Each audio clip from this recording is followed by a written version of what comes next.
Okay, year seven, here is your do now for today. So on a piece of paper or in your book or your knowledge organizer book or somewhere, you need to have a go at these questions, please. I want you to have a go at all of them in the 5 minutes. Don't waste lots of time. Don't sit there going, I don't get it. Even in that silly voice. I want you to have a go at every one, please, even if you get them wrong, and then just check back against my answers and see what the answer should be, okay? So off you go. You've got 5 minutes. At the end of the 5 minutes, you have to stop and then follow my answers, okay? Off you go.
2, 1, blast off to Planet Maths.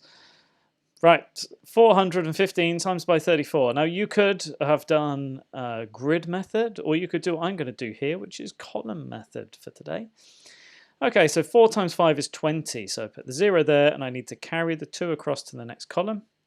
4 times 1 is 4. Add the 2 to it to get 6. 4 times 4 is 16. Okay, keep everything in its appropriate column. Then I'm going to times by this 3. Now this 3 is really 30. So I need to put a placeholder in because I'm timesing by something that's in the tens column. Now 3 times 5 is 15. So the 5 goes there, carry the 1 across to the next column. 3 times 1 is 3, but add the 1 to get 4. And 3 times 4 is 12. And then add those two answers together to get your final answer. 0, 6 and 5 is 11, so carry the 1.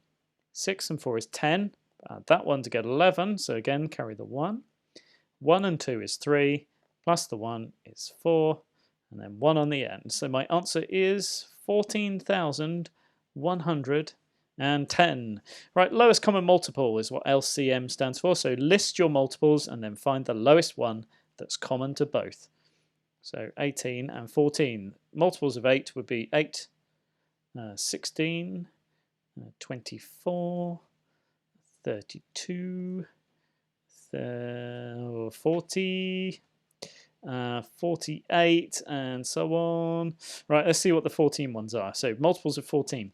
1 14 is 14. 2 14s are 28. 3 14s are 42. And then 56. And 60, 70 would be the next one. Okay, let's go back to the multiples of 8. Now the next multiple of 8 is 56, actually. So that is the first number that appears in both my lists. So the LCM equals 56 for those two numbers. If I'm adding two fractions, we need to have the denominators matching.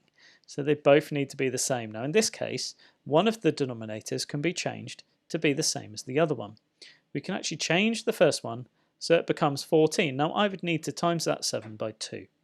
Now if I times the 7 by 2, I need to times the top by 2 as well. So 2 times 3 is 6. Okay, so I've got 6 14ths. Now 6 14ths is the same as 3 sevenths. Okay, but now they have the same denominator as the other fraction, the same bottom number, I can add them together. 6 14ths plus 3 14ths makes 9 14ths.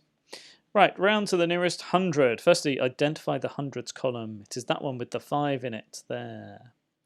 Okay, check the next number across. It's the one that tells you whether to round up your 5 or leave it alone. Now the 7, because it's 5 or above, it means round up the 5 to the next one, which is a 6. So 9,600. Make sure you keep your placeholders in there to keep everything in the right column. So to the nearest 100, that's 9,600. Now 0.25 is a quarter. So that's what you write. Okay.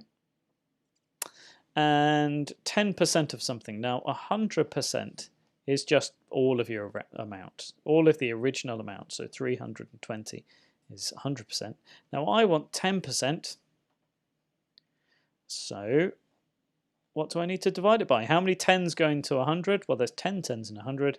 So it's been split into 10 equal pieces. And in fact, that's a way of finding 10% every time. Divide it by 10, make it one place smaller, so 32. Now that doesn't work if you want to find, say, 20%. You can't divide it by 20 to get 20%. The only one it works with is 10. Divide by 10, you cut it into 10 pieces, each of which is 10%. All right. Now that's a really good one to remember as well. So if you want 10%, divide by 10. Okay, right, off to the main task then, off to the lesson. See you later.